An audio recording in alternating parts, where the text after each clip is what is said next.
Alhamdulillahirabbil alamin wassalatu wassalamu ala asyrofil mursalin sayyidina Maulana Muhammadin wa ala alihi washabihi ajmain. Amma ba'du. Semua anggota kedokteran dan semua perawat, semua yang berjasa di bidang kesehatan yang saya hormati, utamanya Dr. Sutrisno. Di sini ada Dr. Agung, Dr. Ahmad Usno Rongdoni, ada Dr. Rini Jendika, ada Dr. Broto Wasito, dari semua di sini. Ada Dr. Rofik, ada Dr. Askan, semua yang saya hormati. Sebagaimana mukadimah tadi siapa? Dr. Hasil. Dr. Hasil. Ini Hasil sembuh ini. Juga Hasil kantor Kiai. Katanya dokter juga manusia, sudah tahu. Tapi begini, ada 3 referensi dari kitab-kitab yang saya pelajari tentang ilmu kedokteran. Tapi saya tidak masuk terlalu jauh pada bidang yang tidak saya tekuni, tapi saya mau cerita dulu saking tawakalnya Nabi Musa. Nanti tak baca teksnya aslinya di kitab Ihya. Saking tawakalnya Nabi Musa ketika sakit tidak mau berobat. Dan bangsa Israel karena mulai dulu terpelajar sudah tahu sakit itu obatnya seperti ini. Mungkin bedanya dulu tidak perlu ke puskesmas, tidak perlu ke apotek, tidak perlu bayar, karena dulu zaman orang ikhlas. Jadi kalau mengobati ya tidak perlu bayar, yang jadi dokter juga tidak perlu merasa harus dibayar. Memang dulu era ikhlas. Sekarang kalau ikhlas jadi ribet. Akhirnya penyakit itu tidak sembuh-sembuh. Sampai lama tidak sembuh-sembuh. Dan ketika Nabi Musa menjustifikasi dirinya bahwa dia atas nama tawakal, oleh Allah ditegur, apakah kamu Musa ingin membatalkan, ingin meng-cancel, ingin menggagalkan hikmah yang saya buat. Jadi intinya ada bahan tertentu yang dari awal didesain Allah untuk obat tertentu. Sehingga kalau kamu tidak percaya fungsi-fungsi itu sebagai obat, berarti Anda tidak percaya hikmah yang saya ciptakan. Sehingga cerita akhirnya Nabi Musa harus meminum obat itu dan menjadi sembuh. Sehingga itu dibabkan oleh Imam Ghazali bahwa at-tadawi la yunafi tawakkul, bahwa berobat itu tidak berlawanan dengan tawakal. Tapi ada cerita kedua juga di beberapa khazanah itu masih tentang Nabi Musa. Suatu saat beliau sakit gigi. Ya namanya orang sakit ingin berobat. Tanya sama Allah, dikasih resep, disuruh ngunyah rumput tertentu. Dan itu jauh sekali dari tempat Nabi Musa. Setelah beliau datang ke tempat itu dan mengunyah rumput itu sembuh. Suatu saat Nabi Musa itu sakit lagi. Nggak konsultasi lagi dengan Allah, tapi langsung ngunyah rumput itu, tapi tambah sakit. Akhirnya protes sama yang bikin resep, yaitu Allah. Dalam hal ini Allah, bukan dokter, langsung Allah. Ya Allah, ini sesuai resep jenengan, kenapa tambah sakit? Tapi kata Allah, dulu kamu percaya saya, sekarang percaya rumput. Ya sudah, minta obat sama rumputnya. Jadi akhirnya ya sudah seperti itu. Jadi ini pelajaran bagi kita bahwa obat ya tidak segala-galanya, bahwa tawakal juga jangan menjadikan kita tidak berubah. Itu khazanah yang saya baca dari kitab Al-Ihya dan beberapa kitab. Terus ketika kelirunya kita sebagai manusia itu biasanya fokus itu kalau di agama itu malah salah. Bukan salah fokusnya, tapi salah mengabaikannya. Misalnya begini. Gara-gara ada COVID misalnya, semua orang tergerak untuk supaya COVID itu tidak menjalar, tidak banyak makan korban. Padahal kalau kita fair, potensi kalau yang kita takutkan adalah kematian, potensi kematian karena chaos sosial, karena kegaduhan politik, atau karena gempa, atau karena tsunami itu banyak sekali. Sehingga barokahnya mengerti potensi-potensi itu semua, meskipun kita ngurus COVID juga harus ngurus kestabilan ekonomi politik. Karena kalau yang kita takutkan kematian, semua kesalahan manajemen dalam mengatur konflik, kesalahan menata alam ini juga bahaya. Sehingga dengan demikian kita akan stabil, jangan semua energi diarahkan ke sana. Ini takutnya ada gaya yang lebih dasar karena geososial, karena ekonomi atau karena politik. Di sini dibutuhkan kearifan untuk mengelola bangsa ini. Sehingga agama tidak mau terjebak ke tema tertentu. Agama hanya mengajarkan kita, kata Allah, saya ini Tuhan, kata Allah, yang setiap saat bumi yang kamu pakai saat tenggelamkan. Kalau bahasa modern sekarang disebut likuifaksi. Amin tuman fisama ayakhsifa bikumul ardo fa idza hiya tamur. Bumi yang kamu injak bisa saja setiap saat likuifaksi dan Anda akan hancur semua, tenggelam. Amin tuman fisama ayursila alaikum hasiba, atau meteor-meteor yang di langit setiap saat jatuh dan Anda juga akan mati semua. Atau sistem alam ini saya hancurkan dan Anda juga akan mati semua.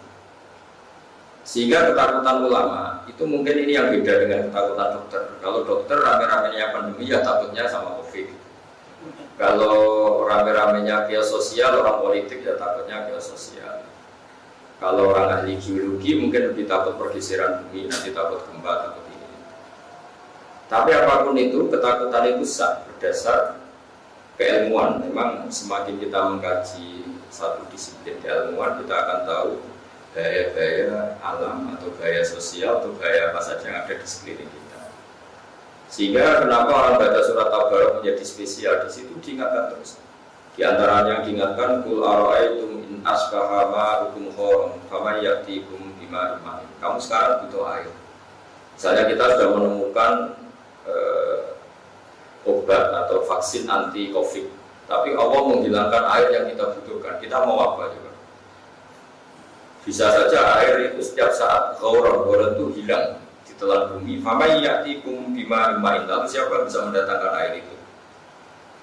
Belum lagi kita bicara oksigen. Jadi saya atau semua kiai, semua ulama yang mewakili agama, oke, kita sebagai manusia takut Covid, juga takut geososial, juga takut apa saja.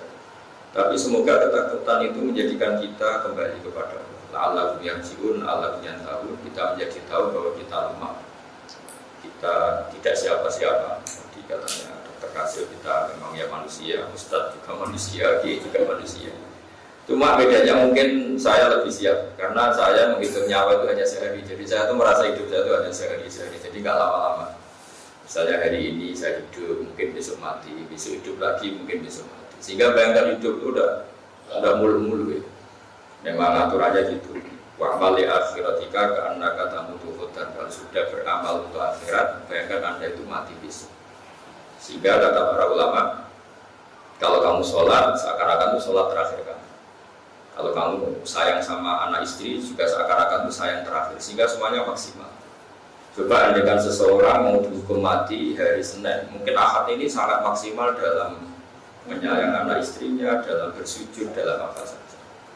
Nah kita ini orang-orang yang membayangkan hidup itu panjang sekali, sehingga semuanya kita atur. Bahkan saat melawan penyakit pun kita lupa. Artinya kita lupa ini, kita melawan COVID itu bukan karena kita ingin menemukan obat dengan makna supaya sembuh, tapi kita memang benar-benar ingin hidup lama dengan bayangan yang mungkin negatif. Kalau hidup lama mungkin kita bisa punya rumah yang mewah, punya macam-macam. Ini yang tidak diinginkan Islam, al-ilmu takatsur. Jadi bayangkan hidup lama tapi dengan bayangan khayal. Tapi coba kita lebih ke yang lebih Islam, bahwa bayangkan hidup lebih lama supaya ibadah kita lebih lama, supaya sujud kita lebih lama, supaya manfaat kita lebih lama. Itu yang diinginkan Islam. Jadi ingin hidup lama, tapi bukan karena sebagian nafsu kita belum terturuti, tapi ingin lebih baik. Jika Nabi dalam sebuah hadis mengatakan, silakan kamu berdoa panjang umur, fa innal mu'mina la yazidu umruhu illa khairan. Karena orang mukmin bertambah umur pasti tetap tambah baik. Nah, tambah baik ini disarai oleh beberapa ahli hadis bahwa andaikan Anda dalam keadaan sakit terus pun, mungkin itu ya baik karena itu menjadi kafarat dosa. Mungkin dalam pandangan keilmuan, barokahnya ada orang sakit terus jadi penelitian ilmiah ini sakit apa diteliti, itu ya bikin banyak pekerjaan. Apalagi kalau ada penemu obatnya, terus dia dapat kumplot atau dapat penghormatan apa. Jadi semua yang diciptakan Allah itu harus dilihat ada hikmah. Cuma pesan saya kepada semuanya bahwa fokus itu dalam hal ini itu ya baik, tapi coba dipertimbangkan. Sebetulnya untuk menjaga dari semua bahaya itu, kalau kita bicara misalnya tanyakan ahli geologi, mungkin mereka tahu ini gerakan tanah sudah begini karena nanti yang ahli laut ingin tahu ini abrasi setiap menit terjadi begini setiap tahun. Mungkin yang ahli meteorologi juga gitu, ini alam sudah gini. Mungkin yang ahli apa, dan semuanya yang di sekeliling kita ini, alam ini sebenarnya mengarah ke kehancuran, bukan menuju yang lebih baik. Sehingga orang-orang sufi dulu kalau hujan itu, kamu udah bisa nata dunia. Allah bikin dunia itu renanya mau dihancurkan. Jadi desain dunia untuk dihancurkan. Artinya, kamu tata kayak apa, arahnya dunia ini menuju kiamat, bukan menuju yang lain. Sehingga orang-orang sufi dulu itu relax. Karena tadi. Tapi barokahnya iman seperti itu bukan menjadi dablek, tapi begitu tergantung kepada Allah. Coba kalau Mars itu jatuh, planet Mars, kayak apa kita bisa? Sehingga Allah sering ingatkan, Inna Allaha yumsikus samawati wal arda an tazula wal in zalata amsakahuma min ahadin min ba'di. Meteor tidak jatuh itu ya jasanya Allah. Bumi tidak gempa ya jasanya Allah. Tidak likuifaksi.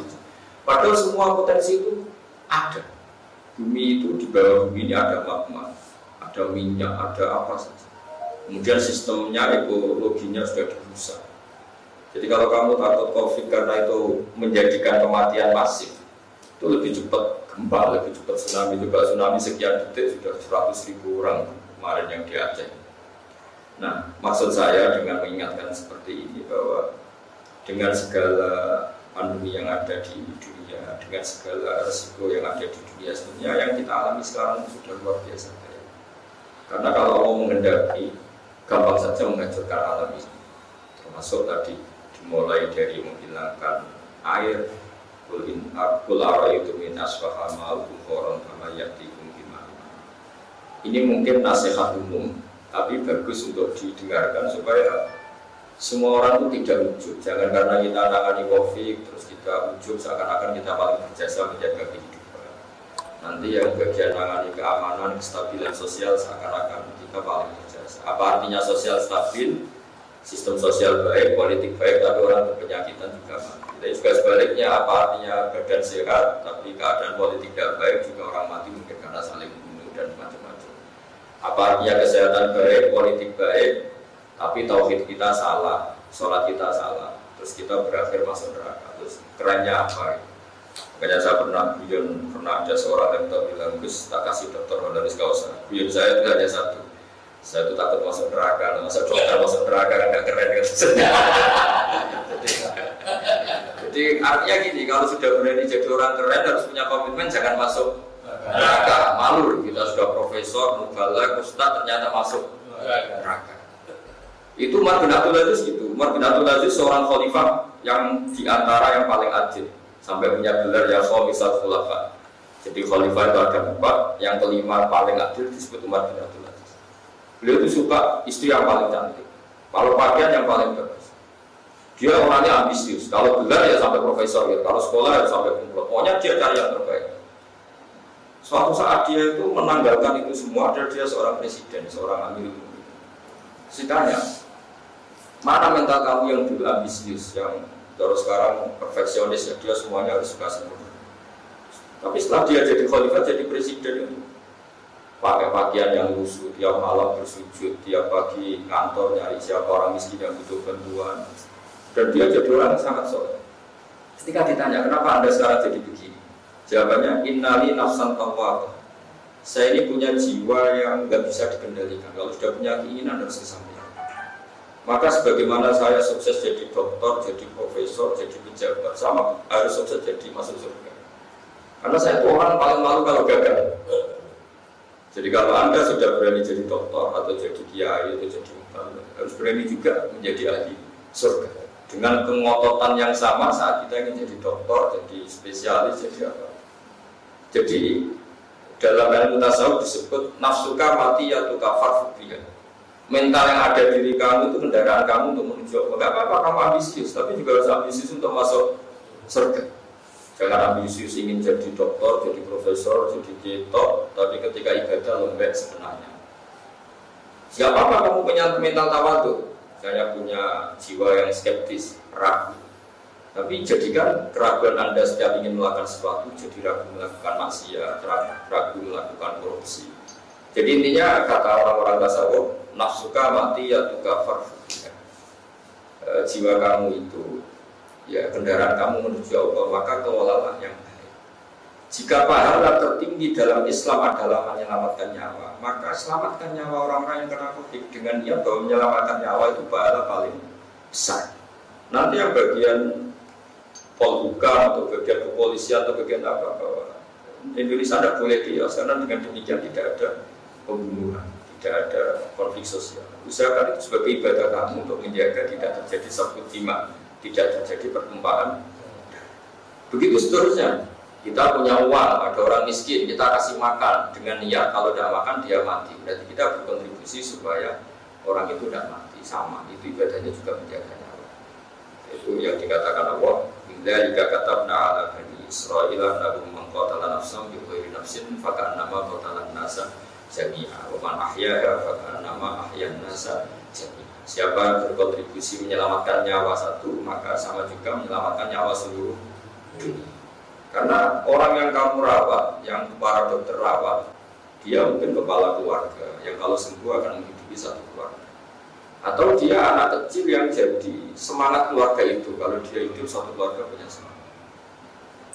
Kenapa butuh kiai? Padahal dia itu tidak nangani medis, karena dia ini yang menjaga ritme tauhid, ritme bahwa irama kita hubungan dengan Allah jangan sampai ketika diuji terus muamalahnya dengan Allah dulu, ketika diuji hubungannya dengan Allah dulu. Karena kita harus tetap menjaga tauhid bahwa kita dari tidak ada kemudian ada, dan arahnya pasti menuju tidak ada lagi. Kalau dengan kondisi kita hanya musakhkhar, kita ada ya ada karena kehendak kita sakit ya ada kehendak kita mati ya kehendak kita. Jadi kita tahu bahwa hidup ini masya Allah karena malamnya salam. Hidup itu terserah Allah bukan terserah kita. Barokahnya ngerti itu kemudian kita tawakal, kita sungkem ning pangeran, kita sujud, kita baik. Jadi apapun itu saya mohon semohon-mohonnya bahwa jadikan apa yang Anda tekuni, misalnya profesi jadi dokter, bahwa menyelamatkan nyawa manusia itu ibadah. Sehingga di sini disebutkan harus dikawal oleh hukum fikih, ada kisos supaya orang tidak mudah bunuh karena hukumannya berat. Orang yang mampu harus memberi makan yang miskin juga demi menjaganya. Kestabilan harus kita jaga supaya orang bisa bekerja, bisa makan dan seterusnya. Terus ahli medis, ahli gizi membuat list ini makanan yang manfaat, ini yang makanan yang mudarat, juga demi menjaga nyawa manusia. Dan begitu seterusnya. Sehingga barokahnya ngaji seperti ini kita akan tambah dekat pada Allah Subhanahu wa Ta'ala. Ini saya baca teks supaya jadi inspirasi untuk semua yang nangani COVID atau nangani penyakit lain atau nangani problem sosial yang lain. Karena sama, kita ingin menyembuhkan orang sakit juga demi menjaganya. Sama, kita ingin menjaga stabilitas Indonesia juga supaya tidak ada chaos, tidak ada prahara yang menghilangkan nyawa. Di sini di kitab saya di halaman 380 juz 4 kitab Ihya Ulumuddin. Nah, di sini diantaranya dijelaskan wada tarabadul ulama. Di sini disebut anna Musa alaihissalam iktalla bi illatin fadakhala ali banu Israila fa'arafu illatahu wa faqala lahu la tadawaita bi kadza la barita. Jadi ketika Nabi Musa sakit dijenguk komunitas Bani Israel, mulai dulu orang Israel memang sudah maju. Mereka bilang la tadawaita bi kadza la barita. Engkau berobat dengan obat ini pasti engkau akan sembuh. Faqala la atadawa hatta yu'afiyani wa min ghairi dawain. Saya tidak akan berobat sehingga Allah menyembuhkan saya tanpa harus berobat karena Allah ala kulli syai'in qadir, Allah mampu melakukan apa saja. Faqala illahu. Kemudian penyakit itu tambah menjalar, tambah sakit. Orang-orang Israel datang lagi. Faqala lahu inna dawa hadhillah ma'rufun mujarrad. Jadi mulai dulu yang namanya obat itu syaratnya harus dua, ma'ruf dan mujarrad. Penyakit Anda ini bisa diobati dengan obat yang sudah dikenal di kalangan medis, mujarrad dan sudah diuji coba. Jadi mulai dulu aturan obat memang harus sudah diuji coba mujarrad. Makanya di kalangan kiai itu yang rodo-rodo dukun itu kitab namanya Mujarrobat. Itu buat dunia kiai terkenal sekali kitab Mujarrobat. Memang syaratnya apa? Berubah itu harus dalam terbukti. Wa inna nataja wa bihi fanabro. Kita sudah sering menggunakan itu dan kita sembuh. Makanya sekarang ada uji coba, uji klinis. Terus ada relawan yang diuji coba karena memang ukurannya harus Mujarrobat. Wa inna nataja wa bihi fanabro. Fakola kata Nabi Musa, la atadawa, saya akan berubah. Terus di sini dijelaskan fa'auhawu ta'ala ilaihi karena Nabi Musa seorang nabi diberi wahyu wa izzati wa jalali la abrotuka hatta tatadawa bima dzakaruhu laka. Jadi ini nabi juga harus kadang medis. Kata Allah, demi keagunganku kamu tidak akan sembuh sehingga kamu mengkonsumsi obat yang diresepkan para dokter itu. Kadang-kadang kiai juga harus tunduk sama dokter. Jadi ya kali ini saja jangan sering-sering. Jadi jelas kalimatnya itu wa izzati wa jalali la abrotuka hatta tatada wa bima dzakaruhu laka. Dzakaru itu kalau dalam ilmu nafsu itu yang mereka resepkan ke kamu. Jadi kamu harus konsumsi obat yang diresepkan oleh para dokter. Terus faqala lalu Dawuni bima dzakartum. Setelah itu Nabi Musa bilang, wahai para Bani Israel, silakan sekarang saya obati dengan apa yang kalian resepkan. Fadawu fabar. Mereka mengobati Musa dengan resep itu, kemudian dia sembuh. Nah, ketika dia sembuh, Nabi Musa itu kan bawaannya protes karena orang Israel dia. Bawaannya protes. Fa'u jasa fi nafsihi min dzalik. Lalu Nabi Musa itu gamang. Ini Tuhan katanya ala kulli syai'in qadir, menyembuhkan saya harus lewat obat itu. Jadi mulai brutu. Nah, dia karena didikan tauhid, agak tauhid mungkin garis keras atau garis lurus tidak tahu. Pokoknya tauhidnya itu agak keras. Ini Tuhan mau menyembuhkan saya harus lewat dokter, harus lewat konsultasi, harus lewat obat. Padahal Allah ala kulli syai'in qadir. Allah itu kuasa. Makanya fa'u jasa fi nafsihi min dzalik. Dia agak gedumel. Kok gitu? Ngapain gitu? Ngapa? Bisa tambahin itu semua. Fa'auhallahu ta'ala ilaihi aratta antu betilah hikmati bitawakkulika. Musa, kamu ingin menggagalkan skenario saya. Misalnya Allah bikin jahe misalnya untuk mengangkat badan misalnya. Bikin ini untuk ini. Kamu sama juga ingin mengcancel, membatalkan apa yang saya program. Allah kan tentu bikin dokter untuk mengobati. Masuk dokter konmacul gitu. Ya kan semua itu diatur sedemikian rupa. Ya di mana-mana kan fungsi apa makanan atau fungsi apa kan sesuai fungsi yang diinginkan Allah. Nah, kalau kamu anti berobat berarti anti hikmah atau anti fungsi menggagalkan hikmah yang sudah saya rencanakan. Akhirnya Nabi Musa intinya tawakal itu bukan harus berhadapan-hadapan dengan medis juga tidak harus menghilangkan tawakal. Karena ketika kita berubah sebetulnya hanya kita pakai sesuatu yang oleh Allah memang didesain untuk penyembuhan. Jadi makanya terus Nabi Musa dijawab oleh Allah aratta antu betilah hikmati bitawakkul. Kamu jangan mentang-mentang Nabi kemudian Anda hanya tawakal, kemudian Anda membatalkan atau tidak percaya terhadap hikmah yang saya ciptakan pada sesuatu. Jadi intinya dari referensi-referensi ini kelihatan sekali bahwa berikhtiar itu tidak mengganggu tawakal juga tidak boleh sampai mengganggu ikhtiar. Nah, kemudian yang terakhir yang 4 saya pesan ke semua tim medis, tetap sisi kelemahan manusia itu kita jaga. Tapi ya tidak harus medis kiai karena Allah itu paling tersinggung ketika seseorang itu merasa kumur dulu. Karena tadi sudah saya katakan apa artinya kesehatan kita terjaga tapi secara politik kita ada stabil, akhirnya ada satu dima saling tikam, saling kios sosial. Begitu juga apa artinya politik stabil, semuanya stabil tapi orang minum minuman yang memabukkan, akhirnya di luar sadar merkosa, di luar sadar membunuh, di luar sadar bahwa kecelakaan di mana-mana karena nyepet dalam keadaan mabuk. Apa saja yang menjadikan penjagaan nyawa manusia. Jadi di antara akidah Ahlussunnah itu hifdzun nafsi, bahwa jiwa manusia harus dijaga sedemikian rupa.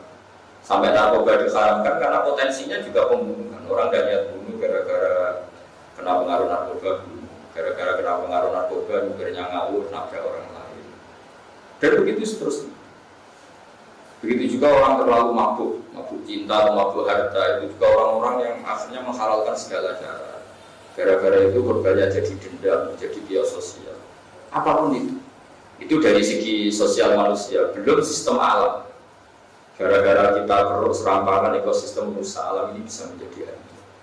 Makanya Allah sering mengingatkan, amin tuman fisama ayakhsifa bikumul ardo faidahiyat amur, bahwa bumi yang kita injak, yang kita pakai ini punya bumi yang sangat rentan karena di bawah ini ada magma, ada minyak, ada macam-macam. Yang potensinya itu hidup bukan abadi. Jadi semua desain bumi ini potensinya malah hidup bukan abadi.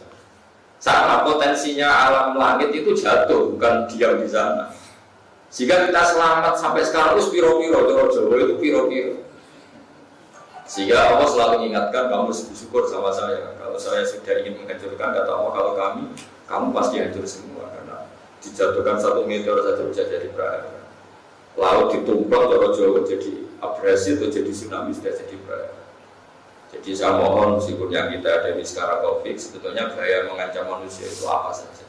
Ini yang selalu diingatkan Allah di ayat Qul wal qadiru ala ayyafata alaikum adzaba min fawqikum aw min tahti arjulikum aw yalbisakum syi'a wa yuhiqa ba'dakum as-sabar. Katakan Allah adalah zat yang mampu dan setiap saat bisa menurunkan adab baik dari langit, misalnya meteor jatuh atau Mars jatuh, atau dari bumi, misalnya terjadi likuifaksi.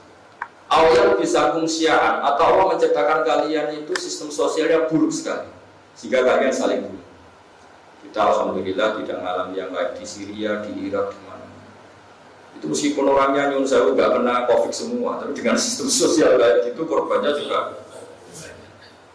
Makanya kita harus bersyukur bahwa monggo yang lembaga medis menangani tadi COVID, yang Pak Polisi, yang kepolisian menangani stabilan, yang Pak Tentara juga sesuai fungsi masing-masing, Kiai juga sesuai masing-masing, yang ahli mujarobat di monggo dipraktekkan mujarobatnya. Gak apa-apa, tapi semua ini untuk menjaga hablim minallah wa hablim. Saya kira demikian, semoga ini bermanfaat. Nanti juga para Pak dokter ini belajar nanti ya ini supaya lebih pede bahwa mengobati pasien itu bagian dari syariat Islam. Ketika Nabi Musa menentang pengobatan berdasar tawakal, malah ditegur Allah, arotta antu gutilah hikmati bitawakul. Kamu nggak boleh membatalkan hikmah yang saya ciptakan pada sesuatu itu. Jadi tadi Allah, misalnya kamu badan yang diketahui orang awam lah, kalau badan kamu kedinginan, orang awam tahu harus minum jahe, jangan terus gak mau minum. Sudah kalau Allah mau bikin hangat ya hangat sendiri gitu ya. Jadi ribet kan. Terus kata awal terus bikin jahe.